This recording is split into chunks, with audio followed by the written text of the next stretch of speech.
So, thanks for doing this, Ollie. I really appreciate it. I know you don't often do things like this because you don't have time, right? Yeah, kids, I've got about 19 kids. Too busy to write loads of protection. So, I've got 10 odd questions, so let's get straight in. So I've got here, just so everybody knows, I know I'll give you a great introduction, just tell us a little bit about your story, how long you've been doing it, how long you've been number one for, just to kind of set the scene on yourself. I started in 2009, because if anybody sort of remembers, I imagine you will do if you're in the protection and mortgage industry, we had a double dip recession around 2008, 2009, and I was a sparky before my modelling career. And, I was a sparky for 7.5 years, and I remember one day we sort of went into the office and there was rumours about the company going under, and I was going, I've got a mortgage in principle, like, you know, what's going to happen sort of thing, and we're going to get shut down, and they were so quiet about it. And then one day we came back from Newark Power Station on the Monday, and we got a text message just saying come to the office at Tuesday morning. So, like a load of Muppets, I still had our tools with us and went to the office. About 40 of us just went, yeah, the company's done, mate, we're going. And I'd left that company where I did my apprenticeship to go work for this other company. And the directors had nicked a load of work off them. And they went, if anybody goes to that company and then tries to come back to this company, you're never going to get a job again. So like pride was a bit like, I'm not going to ask for my job back again. So I had sort of like 900 quid in my bank, and that was it. And I had to go sign on at the job centre because I never wanted to do it, but like when a company goes into administration, any money that you've worked and you are owed, you have to sign on, otherwise everybody else gets paid first. So I think they owed me about $2,000, and when you're in a recession, it's a lot of money, isn't it? So signed on at the job centre, I thought, I can't come back here again. It was horrible. So started dishing business cards out for sparkying work, and I remember talking to my mum and dad about it, going, oh, look, she was like, it's all right, a job will come up, blah, blah, blah. So I did all that, and there was no work. Literally going around building sites, can you get us a job, can we do this, ringing my mates up, I'll labour on, I'm not bothered, I'll do whatever. Nothing. So then 10 days later, I just went, yeah, I'm not doing this anymore. And I snapped my ACL playing football, when I was about 19, 20. And my friend had just lost his job as a joiner, and we was in the pub watching United, of course. Yeah, watching United lose. Now we were winning then, but yeah, watching United. And he goes, "Why don't you just do what I've done?" I goes, "What have you done?" "I've gone to work for Combined." I says, "But we thought you was a joiner." He says, "Yeah, I was, but you're a sparky and you can talk to people and you get on with everyone, so just try it out." So I thought, oh, sweet. He said, I'll have a word with my boss and I'll get an interview for you. So I was like, oh, sweet, no problem. My mum and dad were sat there. My brother's at the back, so he'll probably remember me telling the story. But like, I sat down with my mum and dad, and I says, "Here, listen, I've got an interview for a sales job." And my dad was like, "I've done sales all my life, all." And they just laughed. They went, "What are you doing? It's the recession. Who are you going to sell to?" And my mindset, call it the tisms or whatever it is, I have no idea. But like, my mindset was a bit like, I thought you'd be happy that I didn't just want to, like, you know, stay on the dole or do whatever. So I more got into insurance through anger, just because I was like, just to piss them off, yeah. And so I did that, and then went on the course. I remember actually postponing the date because United were playing Liverpool, and I didn't want the courses on a Sunday. So I just, I think I told him my granddad had died or something. I was like, I want to go to this guy, I want to go here. Went to the course in Combined, did that, and then literally my mindset was, how are people doing this? And the course, guys, you'll remember this, Terry. I don't know if anybody here worked at Combine Insurance, but it was so old school. The training was so old school. For example, I was a foreman on site, or I was a sparky, so I'm used to calling my people the foreman or the gaffer or the site agent. You open this book at Combine, it was an accident fracture plan, and it says, this is the form you need to follow. And it was going to me, knocking on doors going, "Can I speak to the proprietor, please?" I didn't even know what that word meant. Right? Like, I was like, Can I speak to them? I thought, if I go into a building site asking for this, do you know what I mean? So I thought there's surely got to be an easier way of doing this. And my training for that week, it was literally knocking as many doors as you can. Can I speak to the proprietor? Piss out, like all this stuff, you know, hairdressers, shops, whatever it might be. And I just thought, this is bad, this. And then the second week, you were on your own sort of thing. And I thought, right, what can I do?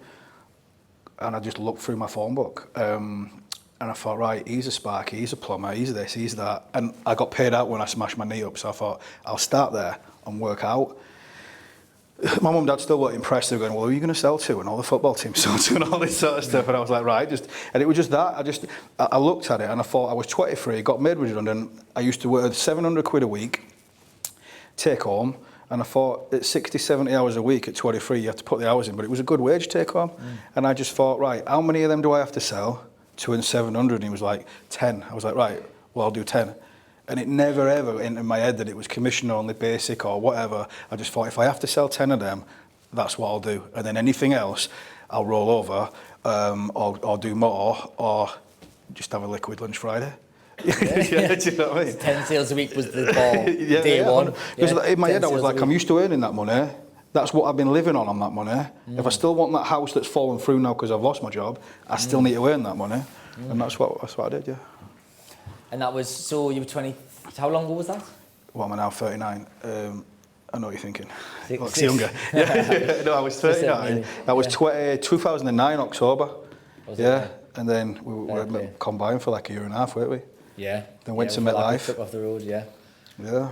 But it was a good schooling. It was really good. It was really, I think it's the last of its kind. I remember getting stuck in a traffic jam one time on the 62 and just getting out the car and knocking on vans, asking if they were, could I get your number and stuff? Do you know, like, and that's how thick-skinned it was. Do you know, like, and I think it's really good to have that, because these days I get asked the question a lot, what's your biggest point and what's your biggest advice? And people think they can just start a business, go on social media and put a couple of statuses out.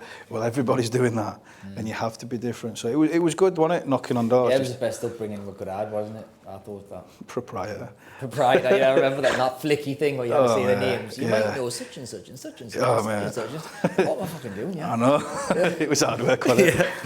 Yeah. No, so that's kind of setting the scene a little bit. You're doing some crazy numbers at the moment, and you have done for many, many years. I imagine you get asked this a lot, but some people might not know. Like, how are you getting to do 80 families per month? Is a lot on anybody's standards. Like, how are you getting that many leads and that many people going ahead? What's your lead gen system, your process? Where are you getting from? Literally, I'm pretty cheeky. So like, it's a running joke with me and the missus. Like, if I sit on a plane, like, you know, you got kids, and like she might be sat there, I'm there with the kids or whatever. Or I'll speak to somebody around the pool. She'll be like, "How many are you going to sign up off this holiday?" And I'm like, I never stop. So, and I think that's always the thing that keeps you in front. Like Matthew said, they're acting quick. If somebody tags me in a post on social media, even if it's 11 o'clock, I'm jumping on it and I'm on it straight away. Even now, like 17 years in, I'm still doing it as quick as I can. Another example, like we have a mortgage desk and I don't touch the mortgages because the C-maps were enough for me, mate. It was too hard work, you know, like a lot of input going into less, but like I go, right, I need a mortgage, right, I'll pass you on to David, our mortgage advisor. By the way, do you have any insurance? Yeah, but we're already sorted with that. Yeah, everyone says that, let me book you it. And always picking up on other stuff as well, which I think is important. Or even if I'm just standing in a pub, just having a piss and I see someone in a pot, you know, like, how did you do that sort of thing? Do you know what I mean? I will ask, how did you get any money for that? No, give us your number. that is how I roll. A pot, you mean cast, yeah? Yeah. It does look a bit dodgy walking out of the boozer and my missus is going, did you get a guy's number then? But like, yeah, it's all right. But keeping busy, working all the time. So you're always asking, you're always speaking to people, you're always networking, mixing, speaking to there's opportunities everywhere, isn't there? And anything else? I know you do a bit on socials. I once remember seeing a post on socials. You know when someone you're friends with on socials gets like tagged in something and you see it? Someone had put like, does anybody know anybody who can help us with life insurance? And honestly, I looked at, there was like 50 comments on this one post.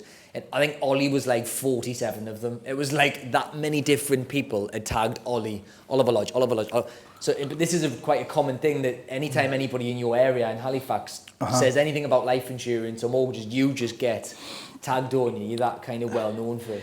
I think as well though, like giving back to the community is important to us. I've got a 3-year-old, he's 3.5 now, is Rocco, and he's sort of like non-verbal autistic, so he doesn't speak. And we struggled with IVF for like 5 years, so I think it kind of humbles you a little bit. So we give back a lot to charities, a lot to kids in the area, giving them sports equipment and that. All in the local area, isn't it? All in the local area. So like we try our best to give back, because I always think, well, the next generation of kids, you want to help them, but also potentially going down the line, that could be future business as well. And it happens now where we're insuring other people's kids and stuff like that. So I think having a presence in your own community is a big thing. Because if you're seen as greedy or something like that, I mean, we earn good enough money as it is. So like if you can put back, why not? I always think, and I think that helps as well. And is most of these sales that you do in every week, month in Halifax? Is it all Halifax, or is it spread? Are you spreading out further afield now? Or? Well, Rach doesn't sell anymore at the minute because she's looking after Rocco. So like, there's a few in Hull and Pontefract way now, but predominantly like 90% of my business here is Halifax or Huddersfield. You know, Halifax, Huddersfield, but yeah. And Halifax, no disrespect, Halifax isn't exactly... Don't slag it off, TV. Yeah, it isn't exactly full of Brazilianaires, is it? Do you know what I mean? No. There's about 100. I think there's about 110,000 people there. That's it. You must have signed up 80,000. Yeah, maybe. Yeah. What's your average premium then? Maybe, I don't know. Maybe about 150 a month, something like that. Because I know it's a big premium stuff. I'm pretty sure it MetLife, Fish, Bespoke, the early days. It's like 80, wasn't it? And I know it's gradually got more since, hasn't it? But that's because I'm constantly learning. Like Rach, like my missus, she comes in and does she does like the wills for us, or she'll be doing something on the computer for Rocco, you know, all these special sensory reports she has to do. And she'll hear me on the phone and she'll be like, I never heard you say that before, but that was good. So even I'm you know, when people say, where do you learn? Obviously there's so many bits of things that you can learn on convention that we talked about. And it doesn't have to be like Shakespeare, it doesn't have to be like a big adaptation of your process, but little nuggets of things. And I just thought, how can I sell income protection even better than I do? How can I differentiate the difference between a 1, 2, 5 and a full plan? And I think you saw that video I put out, didn't you, that separated the difference in it. Yeah, so just constantly learning from yourself, or if somebody doesn't want to buy, I think, what could I have changed? So like self-handling. Yeah, I believe that quote, you know, if you point the finger, there's 3 pointing back, and that's what I always think, what could I have done different? And that's how I sort of learn as well. I love it. So it's all local, sponsorships, it's a bit on social media, referrals, and just networking like mad. And that, because you never really bought ads before, have you? Bought leads before? You've never spent money on ads before, have you? No, mate. We've bought ads, mate. I've spent money on radio adverts and stuff like that, and it didn't work. I always genuinely find the best advice you can do, or the best, it's word of mouth. It's your existing client bank, it's your existing community and things like that. But I'm also really OCD, like proper anal.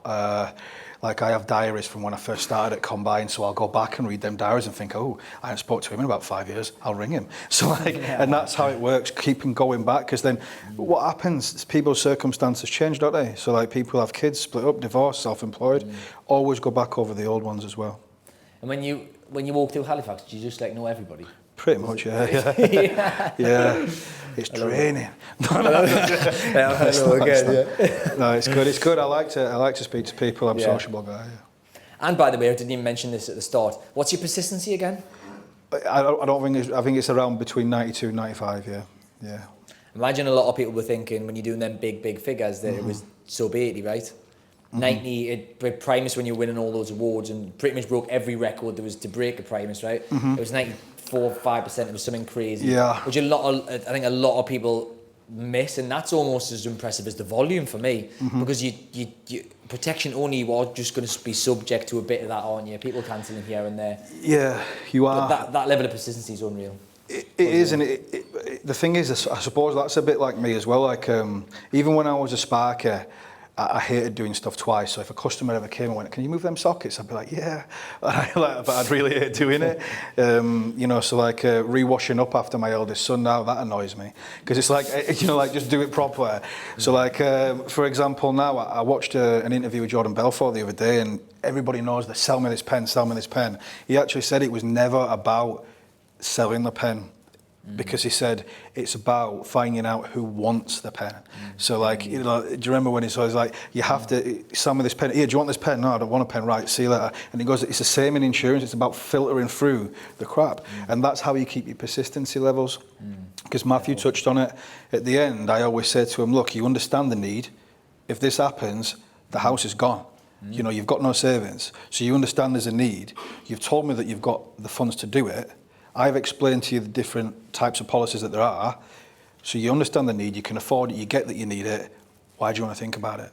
It's nothing to think about. Yeah. And when they do that, I give them one follow-up, and I said, do you want to, oh, we haven't looked at it yet. And then that's it, on the second follow-up, that's it. Because I think, well, and that's how you keep your persistency high as well, because at the end of the day, they want to, you want people on your books that's good business. Retain, yeah. Yeah, definitely, man. Love that. So I've got here, if a broker had zero budget and they needed to generate, let's say, 10 leads next week, what would you ask them to do? What would you advise them to do? Sorry? Go to the pub and watch for people pissing.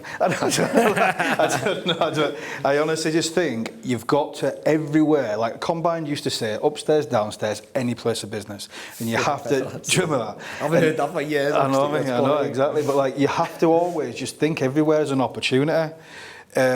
Whether it be doing your food shop at Tesco's, whether it be taking your kids to football on a Sunday, getting your name out there and looking, because like I said, doing a status on your socials, big wow. Everybody does that. Where's the next Herbalife, or where's the next Juice Plus, or who's selling Manjaro now? You know, everybody's doing something, so you have to differentiate yourself and get out and go old school, speak to folk. Get out and speak to people. Love it. And I think that's maybe it's a little bit lost in the digital world that we're in, right? Everyone hides behind the screen and they send emails and they don't pick up the phone, never mind go and walk into somewhere. And we used to have to do knock on doors and pitch people in. Listen, I've just had a house built, Anna, for me and the kids and the missus. How many of them tradesmen do you think I've insured? If I was a better man, I'd take all of them. Do you know what I mean? Like, 100%. And if I didn't insure them straight away, I make sure I did at some point. Yeah. Because every now and then, like my painter the other day came in limping, Rick Thomas, my brother knows him. What you done, Rick? Ankle's killing. I'm not saying all them, mate. You know, like, and he's like, yeah, just price me something up, like, and that's what you've always got to be doing, that always. And you're just getting people into conversations, using your personality because you're chatty on, you're having a crack with people, weaving it in. What is it you do? Are you self-employed? Do you play sport? You're just weaving it in, aren't you, in every conversation you can? Yep. 100%. I never even mentioned the word insurance when I used to ring referrals up. You know, like back in the day when I'd ring referrals up and I'd say, listen, Terry's took this out with me. It's going to help him and his family. He told me that you'd be interested. Can I come round and show you? Yeah, sound. I'd never even mentioned the word insurance. Nice and simple, straightforward. Back to basics, innit? Old school. Yeah. Love it. I've got on here, so, sounds one a bit funny there. How do you get clients to understand the value of protection when most people just think about life cover? You're typically selling multi-products, right?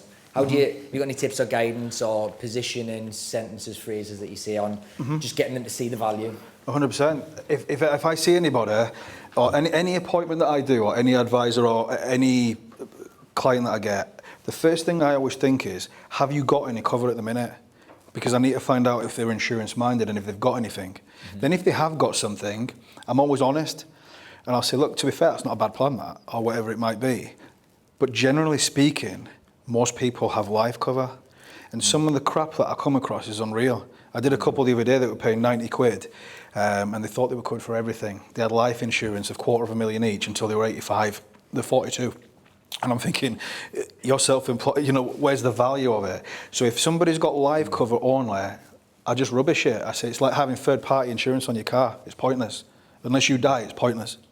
And I learnt this on convention, so this is another reason to book on. John Morrison taught me this, and he once said to me, and I say this in every single one of my calls, what is your biggest financial asset? And 100% they will say my house or my car. And I say it's not.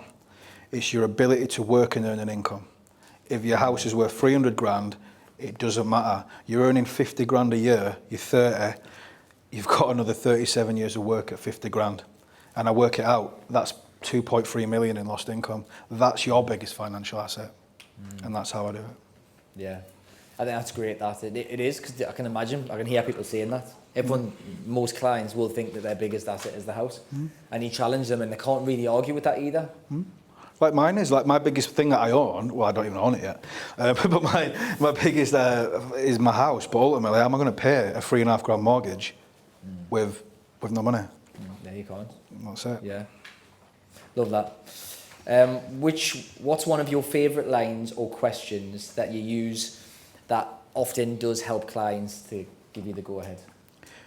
Any When one-liners, phrases, anything to that effect? I kind of, when I'm getting a budget off them, again, I want it to be affordable. I always say it needs to be relevant to what you're earning. A tradesman, for example, I said to you on that call that I did for Wealthy Advisors Club, most tradesmen these days are earning between 200, 250 or 300 quid a day. And I said to him, look, if I could take one of your day rates away, cover you, your family and your kids, would you be happy? Oh yeah, it's just one day, innit? And it's getting that, and it has to be relevant, but also not being scared of like walking away from it, because if somebody's earning 50 grand and then the missus or whatever's earning 30, 40 grand, and they've got a joint income of 80, 90 grand, it's good money, it's good wages. So I tell them, if you're only looking at spending 30, 40 quid a month, don't bother, I won't do it, because it isn't relevant. I walk away, yeah, because they're not taking it serious, and that's how I do it as well, yeah. And that's brave, but that's, I think, maybe there's some people newer to the industry would think, oh, I'm not walking away, but that's maybe why he's got such a strong persistency, because they're seeing the value. Yeah, you've got to get them to understand that need. Little things, especially like Terry and Louise are here now, like my second and third best friend. I'll just say to Louise, Terry's dead tomorrow. What are you going to do? Ask them questions, because people don't realise that it can happen. This is going to be another post actually on my socials, that I counted from my house into Halifax, which is 7 mile drive. I counted 17 people on the phone driving the car. And I always think, you can control your behaviours, but you can't control anyone else's. Any one of those 17 people could have crashed into me, and then that's it. And I'm going to do a post about that as well. Yeah, definitely. But yeah, the thing, I'm healthy, it never happened to me, I'm young. Yeah. I'm not going to die anytime soon. If your time's up, your time's up, and it could not even be your fault, right? One of my clients didn't even own a microwave. He was that scared of additives and things like that. Smoothies, he loves smoothies and stuff. Bowel cancer, 36, took him within a year. So like, I always think it doesn't matter who you are. Yeah, man. Completely agree. Do you still do the budget close? And any examples on that? Because I know we used to talk about that a lot in MetLife days. Yeah, I do. There's loads of different clauses, but like I generally like the budget clause is a good one for me, because I try and keep it relevant to what people are doing. So like, my missus, I always say, look, my missus goes mad at me because I've got 120 quid Sky bill, I've spent 70 quid on BT Sports, I've got Prime, Apple TV, Spotify, all of it. Yet on a Monday, I know the new films come out on Sky Store, so I still buy them as well. And they're like 15 quid. And she's like, what are you doing? Get one of them. I don't want to watch that, I want to watch this.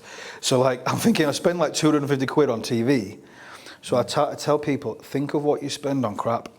Takeaways, TV, like buckies on a weekend or whatever. When you go to the petrol station, you don't just put 21 quid in, do you? You round it up to 30. Think of what you throw away, and then think of what you could spend on this. So you make it relative. I like to think about the day rate. If they're a tradesman, for example, you're saying, what's your day rate? You can, for that much, you can link that to a budget nicely. Yeah. And just making it real. And do you still do the allocate between this and this thing?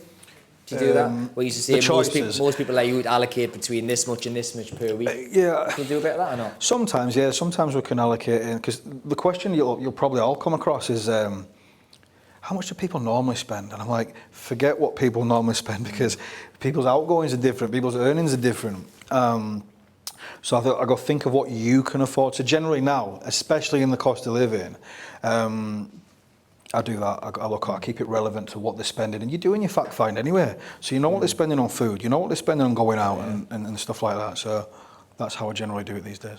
Yeah, man, love that. So I've got here, writing 80 policies a month for years on end now. Sounds a lot, right? I'm sure everyone can agree. 80 a month is a lot. 20 a week. That's 20 separate clients, separate applications, separate CRM data input, separate suitabilities, demands and needs, and all that.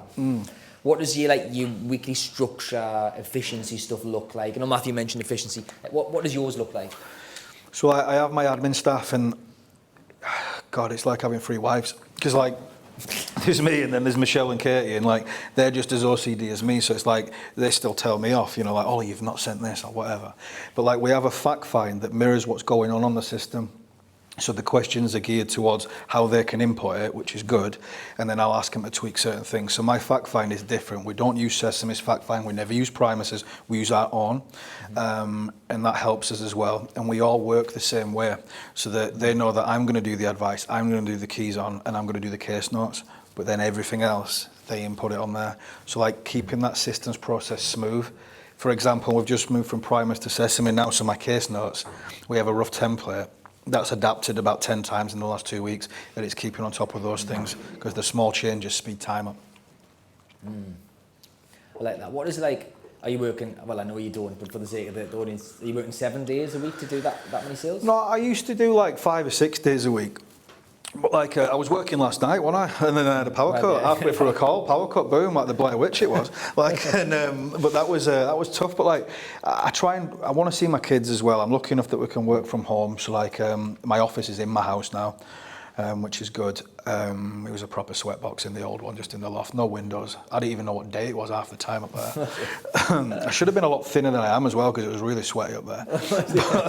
And by the way, just to jump in, Ollie's old house, it was cool as out. It was like there was a bookcase that you moved, wasn't there? Up this like balcony thing, you moved the bookcase that you went into your office. It was cool as out. Just a kid out of me at Harry Potter. And if you follow Ollie on social media at Christmas time, it was like your house was like a fucking Hogwarts. I don't know, yeah, it was crazy. But anyway, we're going a bit digressing a bit there. So 5-6 days a week, still having plenty. You've got us still in a nice balance. And like, so you've got 2 admin or 3 admin? 2. 2 admin. And I try and work Monday to Thursday between 10 and 9. So they're my 4 big days, 10 and 9, and then I'll try and finish it around 3 o'clock on a Friday.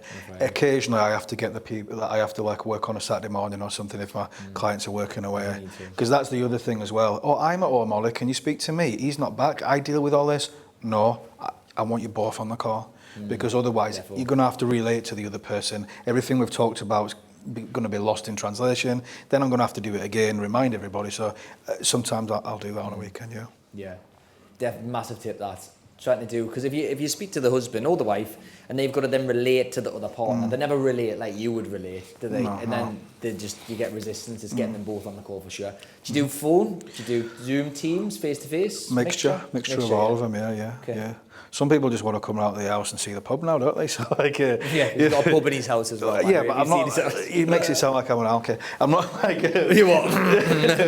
But no, I'm just thinking of the next COVID because of, you've got to look after lockdown. Haven't you? You've got to look after it yourself. I've got and make sure it's good. So it's handy. But yeah, getting both people on the call is really important because you're maximising. The hardest thing in the world is getting leads in. And then getting on the appointment, so maximise those opportunities for sure. Love that. Any efficiency hacks, tips that you can give the audience? Sometimes, like if a mortgage lead comes in, we have a mortgage fact find with that My Protection medical questionnaire in it as well. And I'll say to Dave, any new mortgage business that comes in, send that out, because then that's half filled in for me. But then any client reviews that we've got coming in, say like I've spoke to somebody 3 years ago and they're having a review with us, I'll ask my admin team to transfer it all onto a new fact find. So I've got it half typed out for me, and that helps speed things up as well. Love that. Any tips on balance? I know Matthew talked about that one as well, about, you've got kids, you've got in the gym, you watch United all the time, you've got a social life, you're going out quite a bit, but you're still smashing in these big months with an unbelievable persistency, and it's not like it's a fluke, you've just did it a couple of times, it's like years and years on end at this point. Like, any just tips on balance, I suppose, how you spinning all the plates? Yeah, I mean, I was at a talk in March in Wembley when I was picking up that other award, and Theo Pafitis was there. And I like him because I like Dragon's Den. And he got asked that question and he said, what do you think about work-life balance? He says, there isn't one. He said, if you want to get to the top of your game, there isn't one. He says, and your kids and your family will go along that journey with you if they understand that. He says, you will get that time where you're on holiday together, but you will also have to work, and that's it. So like, sometimes like, I'll go to the soft play with the kids and stuff with Rachel on a Friday, but then I'll have to come home and work a bit. And there's give and take. Even on holiday, we never stop working, do we? I can't just be on the beach having a meathos. My client's gone, I've had an heart attack. Just chill out, lad. Just, you've got to work, haven't you? You've got to help. So, and that's important. That back end, we've got paid on the plan. The back end of the plan, when you're helping people get that claim, that's important too. I've done a prop in the mate at Lego Land with him. Yeah.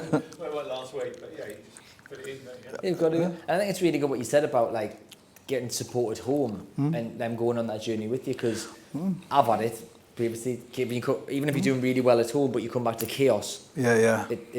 It'll affect work results as well as just your general how you feel, right? Yeah, exactly. That was just my ex-partner, just to be clear, I wasn't Louise. But yeah, in a previous relationship, and I imagine everyone can relate to that, and I suppose that's a good point. Having support at home, I think, is massively, massively important. It makes you better, right? Definitely, especially when you've got 2 kids under 4 that don't sleep. And that's the hardest thing. So like, they're kind of fueled by Monster at the minute, but that's all right. I like it. But like, I think that is important.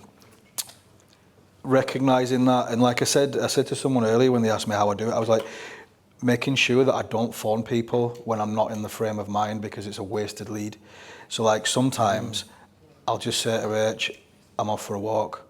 And I might just put my headphones in or whatever and go, or I've actually rearranged appointments sometimes when I'm a bit like, and it's understanding them signs, because otherwise tomorrow's another day, and I think I'm not in the right frame of mind today. You do get that brain fog, you do get that overwork stuff, but like knowing when you can be at your best and knowing when you need that time out. So just going for a break, or watching a film or documentary, or playing with the kids, or even like going for a couple of pints in the afternoon and coming back and refreshing, whatever, you know. I think it's a really good point. Instead of just working, if you're not feeling yourself, some people will just power through, but sometimes that will affect, miss the lead, miss the opportunity, miss the protection, miss the big premium. And being self-aware enough to analyse and realise that, I think that's a really good point. What keeps you motivated? Obviously, like, you're doing crazy protection figures. I know you're doing really well financially. It's not really a money thing anymore, but like, what is it for you? Like, what keeps you going? Keep doing these, because you've got nothing to prove really to anybody. You've been number 1 for so long. Like, what keeps you going? I think kids do, because like, I had Ruben at 7. He's 17 now, so I had him at 21. But then now I've got Rocco at 3, and I've got River at 1, and they're not cheap. And then it's like the missus isn't working now, so then I have to work more. So I think things like that. Your life generally, you'll have a plan. And you'll think, I want to retire at this age, but then you pop another kid out and you think, oh, that's me working again. So, like, and that's just kind of life in general. So I think that has to keep you motivated. And having it, like I said, since February 22, I haven't written less than $3,000. And that in my head is my go-to. Even that the hardest bit is doing it when you've got 2-week holiday in that month. Try to write $3,000 in 2 weeks. That's hard. But like, that in my head is like, that's my basic. I have to do that for the company to be where I want it to be. So then when you're doing your $4,000 and your $5,000, that's a bonus. Yeah. Look, so you're self-imposing targets that you're really strict on and disciplined to make sure you just got a standard, right? Yeah. Yeah, man, it's unreal. I mean, do you know how many policies you've wrote in your career? Jeez, I don't know. You probably know better than me, mate. I have no clue. I wish I would do. I'll actually, but I don't. Don't know, mate. I mean, it's got to be 10,000 plus, right? Yeah, well, we're averaging over 100 a month with at Primary, so like we've been there 11 years, so there's what's that, 11,000 there. So and then you got Combined and MetLife. So it has probably not known 20. Only last couple of questions. Maybe it's a two-part question for this one. So maybe somebody who's under $1,000 a month in monthly premium currently, what advice could you give them to get them to 1,000? And then maybe for the higher performers in the room, if they're over 1,000 on average now, what would you give advice to the higher performers to push them up to the 2s and 3s? What do you say? Well, you've got, like I said, you've got to always keep busy, because obviously I'm in the position now where people will come to me and go, Ollie, can you sort this lad out, or can you sort my missus out, or whatever. Not that way, but like, you know, but like, it's on record, Ollie. Yeah. Sorry, Rich. But like, can you do this? Can you do that? And I'm like, so we get them leads come in, but also it's like you do have to keep busy, or like I say, go back through old referral books. I write everything down, so I'm old school because I'm not very good on computers, to be fair. So I write things down. I have post-it notes everywhere. If somebody says to me, "Oh, you give us a bell in a couple of weeks," I will. You know, like so, and that's how I work. Just on that point, just to jump in. So if someone said that to you, ring us in 2 weeks. Are you putting that in the diary, or are you literally just writing on a note somewhere? Yeah. So I have different coloured God, I have different coloured post-it notes with different things. So like, Steve, So again, probably the tisms. But like, it helps me, and I cross it off, and I think need to ring that, and that's how I sort of work. Constantly making lists. They used to call me Oscar Schindler, but like, it is. But like, they're constantly making lists, and that's how I work. Crossing things off when it's done, and do it. So like, keeping busy, but also putting the odd status on socials is good. But then also asking people for reviews. Reviews are so powerful because if somebody's put their faith in you to protect their family, I see it as like it's like a personal journey, isn't it? We're in this together, sort of like a team. And I think that if you can get them to do a status for you, one, it raises awareness for everybody else, because so many people are looking at it going, I could do with that, I just don't know where to go. Or yeah, I've got some quotes online, or from Polly, don't talk to me about Polly. And then the other things like it keeps your business going, and it keeps your brand out there, because the brand's a big thing in it. So stuff like that, I would say. Or just book on convention. And you learn lots of stuff.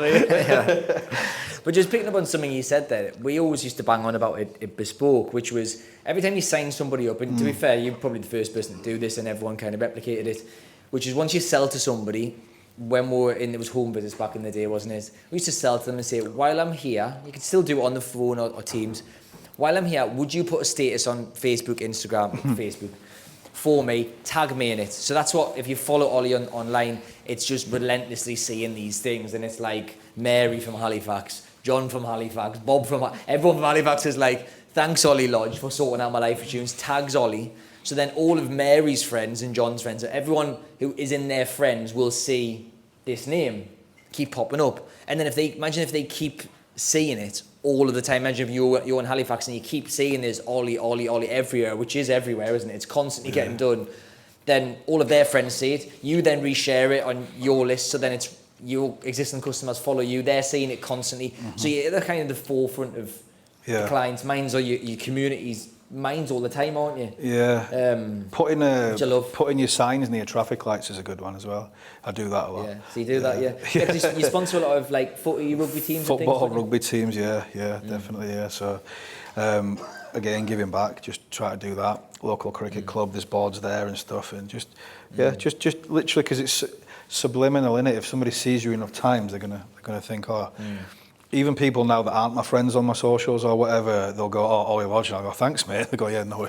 Like, and that's nice, though, because I think you do a good job in, like, if you do a good job, and integrity is a big thing for me. I don't want to give people something that they don't need.